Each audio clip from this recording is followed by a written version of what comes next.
20 জুলাই শনিবার সকাল থেকেই ভীষণ ইচ্ছে করছিল কোথাও একটা যেতে, কিন্তু এই গরমে কোথায় যাব সেটাই বুঝতে পারছিলাম না। হঠাৎ মনে পড়লো বাড়ি থেকে 2-2.5 ঘন্টার মধ্যে একটা এমন জায়গা আছে যেখানে ইভিনিং ওয়াকও হবে আর বাচ্চারা খেলতেও পারবে। এখানে গরমকালটা বাচ্চাদের নিয়ে সময় কাটানোর সবথেকে জনপ্রিয় জায়গা হলো সুইমিং পুল।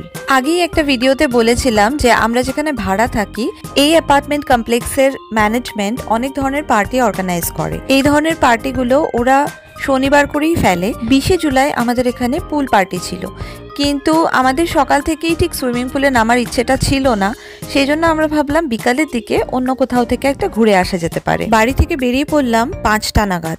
এখানে তো এমনিই সানসেট দেরি করে হয়, মোটামুটি 8:30টার আগে হয় না, সেই জন্য অনেকটাই হাতে সময় ছিল। রাস্তার দুধারে ভুট্টার ক্ষেত ভীষণ সুন্দর লাগছিল, সবুজের সাথে এই গাঢ় হলুদ রংটা। এই ভুট্টার ক্ষেতগুলো বেশি দিন থাকবে না, সামনে শীতকাল আসছে, তার আগেই সবকিছু তুলে নেওয়া হবে। যেহেতু মাঝে আর কোথাও দাঁড়ানো হয়নি, তাই জন্য মোটামুটি 2.5 ঘন্টার মধ্যেই আমরা যে জায়গাটা যেতে চাইছিলাম সেই জায়গায় পৌঁছে গেলাম। ওহো, বলাই তো হয়নি কোথায় যাচ্ছিলাম। আমরা যাচ্ছিলাম টেক্সাসেরই একটা এরিয়া যার নাম হচ্ছে ওয়েকো। এই জায়গাটা অনেক কিছু আছে দেখার মতন। যদিও আমরা আগেও 2বার গেছি সাসপেনশন ব্রিজ দেখতে, তবে এইবারে ভাবলাম একটু রিভার ওয়াকটাও সেরে নিই। এখানে রিভার ওয়াক বলতে শুধুমাত্র রাস্তাটাকেই বোঝায় না, এখানে আশেপাশে কিছু পার্কও থাকে, কিছু খাবার জায়গাও থাকে, যেরকম নিজে রান্না করে খাওয়ার জন্য গ্রিল, বা কোনো কোনো জায়গায় রেস্টুরেন্টও থাকে। এইখানে কোনো রেস্টুরেন্ট ছিল না, তবে যখন আমরা ফ্লোরিডা গেছিলাম বা স্যান অ্যান্টোনিও গেছিলাম সেখানে রিভার ওয়াকগুলোর কিন্তু পাশে রেস্টুরেন্ট ছিল। এখানে এত গরম পড়ে যে রিভারের পাশের মাটিগুলো এরকম ভাবে ক্র্যাকড হয়ে যায়। গরমকালে তো টেম্পারেচার ওয়াইজ কলকাতার সাথে রীতিমতো কম্পিটিশন চলে। এই রিভার ওয়াকের পাশে একটা পার্ক ছিল বাচ্চাদের জন্য খেলার, তার পাশে পিকনিক এরিয়াও ছিল। আর একটা জিনিস দেখলাম, এখানে প্রচুর লোক ফিশিং করছে।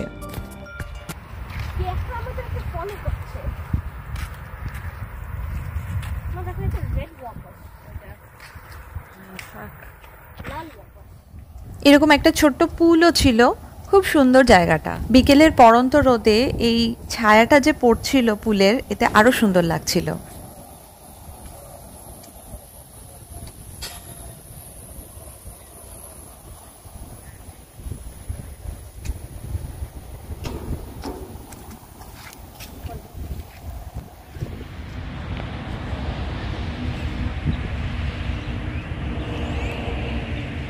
এখানে দেখলাম কায়াকিংও করা যায়, স্পিড বোটে চড়ে এমনি রিভার ট্যুরও নেওয়া যায়, কিন্তু আমরা সেদিকে আর যাইনি।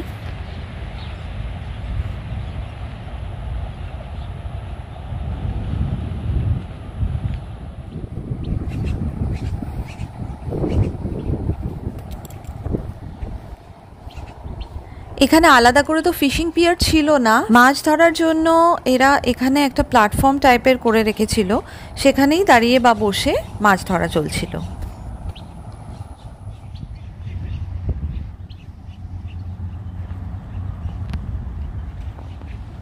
গরমকালে এখানে গাছে এরকম লাল ফুল ফোটে।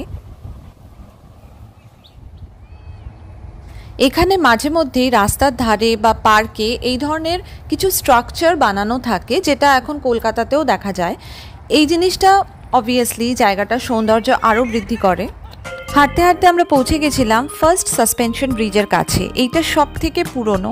আমি আমার আগের ওয়েকোর যে ভিডিওটা দিয়েছিলাম তার মধ্যেও বলেছিলাম যে এই ব্রিজটা এখন গাড়ি যাতায়াত করে, কিন্তু নতুন যে আরেকটা পাশেই ব্রিজ হয়েছে সেটা এখনও গাড়ি উঠতে দেওয়া হয় না, সেটা শুধু ওয়াকিংয়ের জন্য। এই সাসপেনশন ব্রিজগুলোর যে স্পেশালিটি সেটা হচ্ছে পুরো রিভারের মধ্যে কোনো পিলার ছাড়াই ঝুলন্ত অবস্থায় থাকে। আমি আমার আগের ওয়েকো ট্যুরের ভিডিওটাতেও দেখিয়েছিলাম যে এই ব্রিজের পাশে এরকম দুটো টাওয়ার করা আছে, যেটার উপর উঠে একটা সুন্দর ভিউ পাওয়া যায়, কিন্তু যেহেতু আগেরবার আমরা উঠেছিলাম এই দুটোতে, সেহেতু এইবারে আর উঠলাম না। এখানে দুটো টার্টেলও দেখা গেল জলের মধ্যে, যদিও জলটা ভীষণ ঘোলা ছিল, ভালো করে দেখা যাচ্ছিল না। এই দেশে আমার একটা জিনিস ভীষণ অদ্ভুত লাগে, ভালোও লাগে বলতে পারেন, যে এখানে এত ম্যানমেড জিনিস আছে, এত বিল্ডিংস, এত কনস্ট্রাকশনস, কিন্তু তাও গাছ কাটার ব্যাপারে এরা কিন্তু ভীষণ সচেতন। মানে যতটুকু না কাটলে নয়, এরা ততটুকুই কাটে। নতুন ব্রিজের ওপর উঠে এত সুন্দর হাওয়া আর এত সুন্দর লাইটিং ছিল যে আমি একটা ভিডিও করে নিলাম আমার। এগুলো জীবন্ত হলে হয়তো এতটা আদর করতে পারতো না। যে পার্কটা আমরা রিভার ওয়াকের পাশে দেখেছিলাম সেটার নাম ছিল Doris day Miller children park.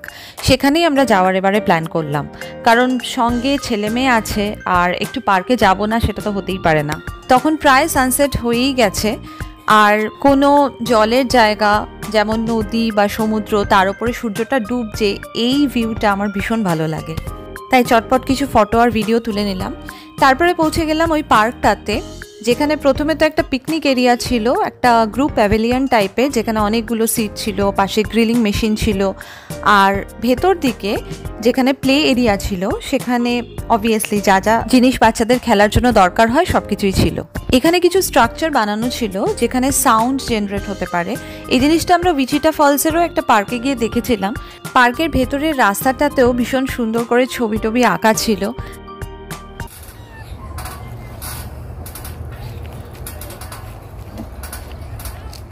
হাঁটা হয়ে গেল, খেলা হয়ে গেল, এবার ফেরার পালা।